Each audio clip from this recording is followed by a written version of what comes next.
شروع اللہ کا نام لے کر جو بڑا مہربان نہایت رحم والا ہے۔ آسمان کی قسم جس میں برج ہیں، اور اس دن کی جس کا وعدہ ہے،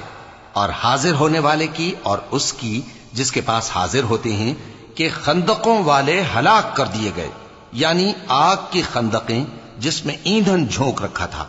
جبکہ وہ ان کے کناروں پر بیٹھے ہوئے تھے، اور جو ظلم وہ اہل ایمان پر کر رہے تھے ان کا نظارہ کر رہے تھے، اور ان کو مومنوں کی یہی بات بری لگتی تھی کہ وہ اللہ پر ایمان لائے تھے جو غالب ہے، سب خوبیوں والا ہے، جس کی آسمانوں اور زمین میں بادشاہی ہے، اور اللہ ہر چیز سے واقف ہے۔ جن لوگوں نے مومن مردوں اور مومن عورتوں کو تکلیفیں دیں اور توبہ نہ کی، ان کو دوزخ کا اور عذاب بھی ہوگا اور جلنے کا عذاب بھی،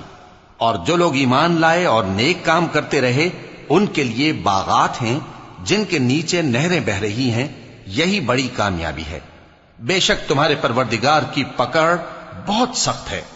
وہی پہلی دفعہ پیدا کرتا ہے اور وہی دوبارہ زندہ کرے گا، اور وہ بخشنے والا ہے، بہت محبت کرنے والا ہے،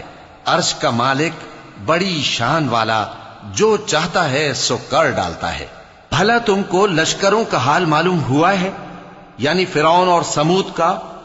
اصل بات یہ ہے کہ کافر مستقل جھٹلانے میں لگے ہیں، جبکہ اللہ بھی ان کو ہر طرف سے گھیرے ہوئے ہے۔ یہ کوئی معمولی کلام نہیں، بلکہ یہ قرآن عظیم الشان ہے، لوح محفوظ میں لکھا ہوا۔